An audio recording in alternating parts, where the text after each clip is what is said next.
아멘. 오늘 하나님께서 우리에게 주시는 말씀은 신명기 구약성경 신명기 5장 6절 7절 2절입니다. 제가 보는 성경으로는 구약성경 270쪽입니다.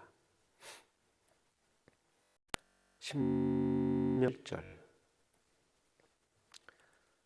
우리 찾으셨으면 다 함께 합독하도록 하겠습니다. 신명기 5장 6절 7절 시작. 나는 너를 애굽 땅 종 되었던 집에서 인도하여 낸 내 하나님 여호와라. 나 외에는 다른 신들을 내게 두지 말지니라. 아멘. 오늘은 우리가 5장 6절과 7절 2절을 읽었는데요. 이 신명기 5장 이 7절부터는 출애굽기 20장에 나오는 이제 10개의 말씀, 즉 10계명이 반복적으로 설명되는 그런 부분입니다. 여러분, 10계명은 모든 율법의 핵심이자 본질입니다.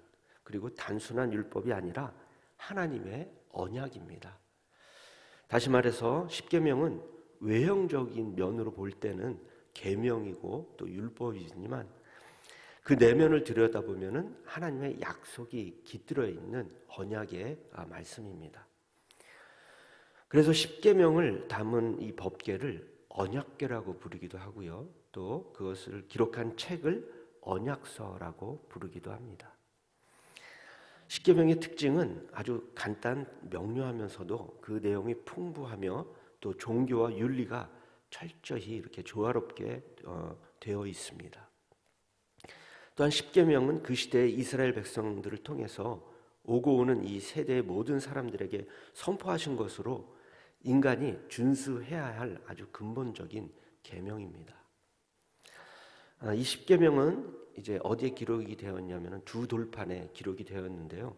이 언약궤 속에 넣어서 하나님이 거하시는 이 지성소라는 곳에 보관을 했었는데 예루살렘이 이제 바벨론에 의해서 함락될 무렵에 이 언약궤에 대한 기록이 끊어져서 지금은 찾아볼 수가 없게 되었습니다.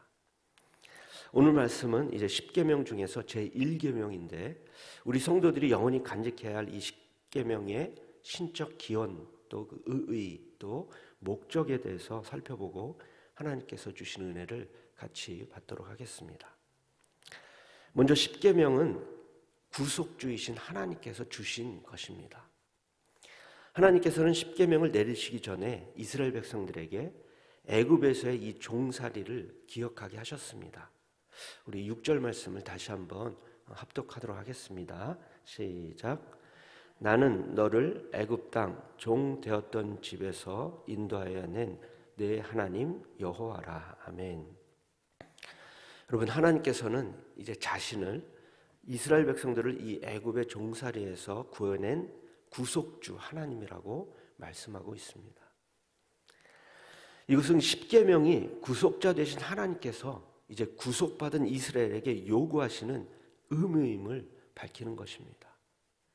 이스라엘 백성들이 하나님의 은혜로 이제 자유를 얻었음을 생각할 때 첫 계명을 포함한 이 10가지의 이 계명의 의무는 그다지 무겁게 느껴지지 않았을 것입니다. 자유가 억압된 이 종의 신분에서 해방되어서 자유를 누리는 가운데 하나님의 법을 지키는 것은 오히려 성도에게 참 자유가 됨을 우리는 알아야 합니다. 6절 말씀 끝부분에 보시면 분명히 내 하나님 여호와라 라고 이렇게 10계명을 주시니가 바로 하나님이심을 밝히고 있습니다. 이스라엘 민족을 택하시고 인도하신 이 모든 일의 주도권은 바로 인간이 아니라 하나님이라는 것을 분명히 하신 것입니다. 이처럼 인간과 하나님과의 이 관계에서 주도권은 항상 하나님이 가지고 계십니다. 하나님께서 먼저 이스라엘에게 사랑을 베푸셨고 구원의 손길을 뻗치셨습니다. 또한 이 율법도 주셨습니다. 따라서 인간의 공로는 전혀 없기 때문에 이스라엘 백성들은 오직 하나님의 말씀에 순종하며 하나님께서 주신 이 율법을 생명처럼 지킬 의무가 주어진 것입니다. 여러분, 구약시대에 이 하나님의 백성인 이스라엘에게 친히 율법을 주신 것처럼 하나님께서는 오늘날 예수 그리스도를 믿는 우리들을 하나님의 백성으로 삼으시고 복음도 주셨습니다. 따라서 우리들도 하나님의 말씀을 이 생명처럼 지킬 의무가 있는 것입니다. 죽을 수밖에 없는 우리들을 죽음에서 건져주시고 영생의 소망을 주신 하나님의 말씀에 순종하며 살아가시는 우리 모든 성도님 되시기를 주님의 이름으로 축원드립니다. 자, 두 번째로 이 십계명은 유일하신 하나님이라는 사실을 알려주기 위해서 우리에게 주신 것입니다. 십계명 중에서 1계명부터 이 4계명까지는 하나님에 관한 계명입니다. 그 중에서 오늘 말씀인 제1계명은 하나님 외에 다른 신들을 섬기는 것을 금지하는 계명입니다. 우리 7절 말씀도 다시 한번 합독하도록 하겠습니다. 시작. 나 외에는 다른 신들을 내게 두지 말지니라. 아멘. 여러분, 이 명령은 우리 인간 생활의 모든 영역에서 하나님의 규칙만을 따를 것을 요구하는 것입니다. 따라서 이 첫째 이 계명은 하나님만이 유일한 신이시며 그분만을 섬기는 것이 인간에게 요구되는 가장 크고 첫째 되는 의무임을 밝혀주는 계명으로 참 종교의 기초와 또 출발점이 되는 계명입니다. 이스라엘 백성들은 이제 다신교를 섬기는 이 애굽에서 탈출했고 또 약속의 땅인 가나안도 역시 다신교가 지배하는 곳이었습니다. 이런 환경에서 하나님께서는 이스라엘 백성들에게 제1계명을 주셨습니다. 창세기에 보면 이 세상은 유일하신 하나님에 의해서 모두 창조되었습니다. 따라서 하나님의 이 창조물인 사람도 창조주이신 하나님을 섬겨야 합니다. 하나님께서는 피조물인 이 사람이 하나님을 섬기지 않고 하나님 외에 다른 우상을 섬기는 것을 절대로 싫어하십니다. 여러분, 하나님을 떠나서는 참된 행복을 누릴 수가 없습니다. 왜냐하면 하나님만이 기쁨의 근원이기 때문입니다. 따라서 다른 곳에서 기쁨을 추구하는 사람들은 이 첫째 계명을 어기는 것이고요. 그 결과는 불행과 비극이 있게 되는 것입니다. 오늘날은 물질 만능주의가 팽배해 있는 시대입니다. 돈이라면 무엇이든지 할 수 있다고 사람들은 생각을 합니다. 돈 자체가 나쁜 것은 아니지만 돈이 어쩌면 우리의 우상이 될 수도 있습니다. 마태복음 6장 24절에 보면은 하나님과 재물을 겸하여 섬기지 못하느니라라는 말씀과 같이 우리 성도들은 하나님 외에 다른 것을 섬겨서는 안 됩니다. 세상의 모든 것은 하나님께서 만든 것으로 그 피조물들을 섬기면 하나님의 진노가 따르게 되기 때문입니다. 우리 가자 공동체 모든 성도님들은 유일하신 하나님만 섬기시는 복된 성도님 되시기를 주님의 이름으로 축원합니다. 자, 마지막으로 십계명은 하나님의 백성들을 교육하기 위해 주신 것입니다. 하나님은 이 노예 생활을 하던 이스라엘 백성들을 애굽에서 구원해 주셨습니다. 그리고 그 후에 십계명을 주셨습니다. 따라서 이 십계명은 이스라엘을 구원하기 위한 이 구원의 방편으로가 아니라 이스라엘 백성들을 교육하기에 주신 것이라고 볼 수가 있습니다. 오늘날 하나님의 백성인 우리들도 마찬가지입니다. 십계명은 우리들을 교육하는 지침이요, 기반이요, 기초인 것입니다. 어떤 사람들은 이 율법의 기능이 인간의 죄를 깨닫게 해주고 또 인간의 행동을 제어하는 데 목적이 있다고 합니다. 맞는 말이지만 그러나 율법은 이스라엘 백성들에게서 보았듯이 하나님의 이 구원과 은총의 역사가 베풀어진 다음에 주어졌다는 사실을 우리는 기억해야 합니다. 구원이 있은 다음에 율법이 주어졌다는 말입니다. 따라서 율법은 하나님께서 사람들에게 베풀어 주신 이 무한한 사랑의 표현이라고 할 수가 있습니다. 또한 십계명은 하나님의 백성들의 이 신앙을 증명해 주는 근거로서 주어진 것이기도 합니다. 따라서 하나님을 사랑하는 자는 율법을 지킴으로써 그 믿음을 나타내야 합니다.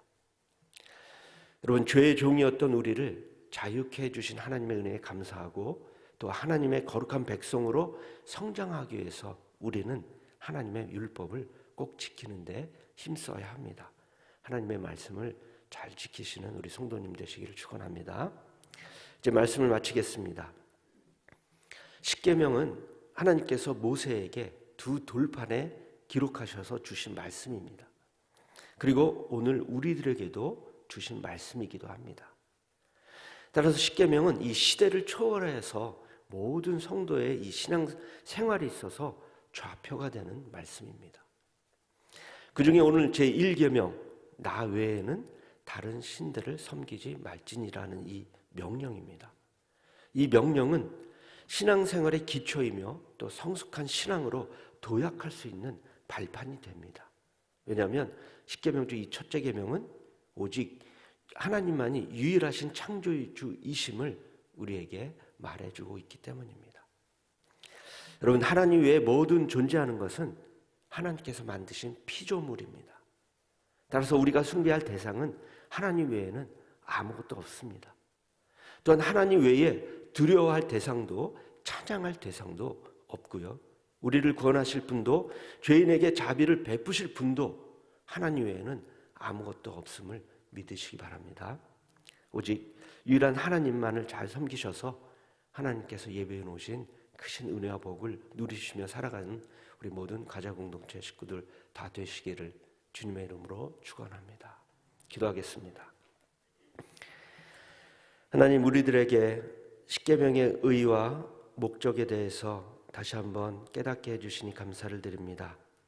하나님 외에 다른 우상들을 섬기지 않고 오직 유일하신 창조주 되신 하나님만을 잘 섬기며 주님의 영광을 나타내며 살아갈 수 있도록 성령께서 역사하여 주시옵소서. 오늘도 하나님께 귀중한 예물을 드리는 손길이 있습니다. 드리는 손길 위에 하나님의 큰 복이 임하기를 소원하며 또 기도하는 제목들마다 하나님께서 들으시고 기억하여 주시고 행하셔서 기도한 것보다 더 크고 좋은 곳으로 응답받는 성도님들 되게 하여 주시옵소서. 감사를 드리며 이 모든 말씀 예수 그리스도의 이름으로 기도합니다. 아멘. 하늘에 계신 우리 아버지, 아버지의 이름을 거룩하게 하시며 아버지의 나라가 오게 하시며 아버지의 뜻이 하늘에서와 같이 땅에서도 이루어지게 하소서. 오늘 우리에게 일용할 양식을 주시고 우리가 우리에게 잘못한 사람을 용서하여 준 것 같이 우리 죄를 용서하여 주시고 우리를 시험에 빠지지 않게 하시고 악에서 구하소서. 나라와 권능과 영광이 영원히 아버지의 것입니다. 아멘. 이 시간 오늘 주신 말씀 십계명 중인 이 제1계명인 나 외에는 다른 신들을 내게 두지 말지니라, 이 말씀을 의지하면서 통성으로 기도하도록 하겠습니다. 오직 유일하신 하나님만을 섬기는 우리가 되도록, 우리 가정과 자녀들이 되도록, 그래서 하나님께서 예배해 놓으신 큰 은혜와 복을 누리며 살아가는 믿음의 가정과 자녀들이 되도록 우리 다 함께 통성으로 기도하도록 하겠습니다. 우리의 모든 것 되시는 전능하신 아버지 하나님, 오늘도 이 새벽 추운 날씨를 뚫고 우리 성도님들 이 은혜 보좌 앞에 나와 찬양하며 또 말씀을 듣고 은혜 받게 하시니 감사를 드립니다. 오늘은 십계명 중 제1계명인 나 외에는 다른 신들을 내게 두지 말지니라는 말씀 속에서 십계명의 의의와 목적에 대해서 다시 한번 깨닫게 하시니 감사를 드립니다. 아버지 하나님, 십계명은 이스라엘 백성들에게 주신 말씀이지만 오늘 우리들에게도 주신 말씀이기도 합니다. 따라서 이 십계명은 시대를 초월해서 모든 성도의 신앙생활에서 좌표가 되는 말씀이 오니 이 말씀을 붙들고 성령 충만하여서 어떠한 어려움에도 흔들리지 않는 신앙생활을 해나갈 수 있는 우리 성도님들이 다 되게 하여 주시옵소서. 아버지 하나님, 특별히 하나님 외에 다른 우상들을 섬기지 않고 오직 유일하신 창조주이신 하나님만을 잘 섬기며 주님의 영광을 나타내며 살아가는 우리 가자공동체의 모든 식구들 되게 하여 주시옵소서. 아버지 하나님, 오늘도 우리의 개인적인 기도 제목을 가지고 나왔습니다. 우리의 개인적인 문제와 또 자녀들의 문제, 가정의 문제, 사업장과 또 직장과 하는 모든 일의 문제를 가지고 나왔습니다. 이러한 문제들을 놓고 부르짖는 우리의 기도를 하나님께서 들으시고 기억하여 주시고 행하셔서 기도한 것보다 더 크고 좋은 것으로 응답받는 복된 시간이 되게 하여 주시옵소서. 특별히 코로나 시대에 우리의 건강을 지켜주시고 가정과 자녀들을 지켜주시고 하는 모든 일 위에 어려움 없도록 더욱더 형통의 은혜를 내려주시옵소서. 아버지 하나님, 감사와 영광을 올려드립니다.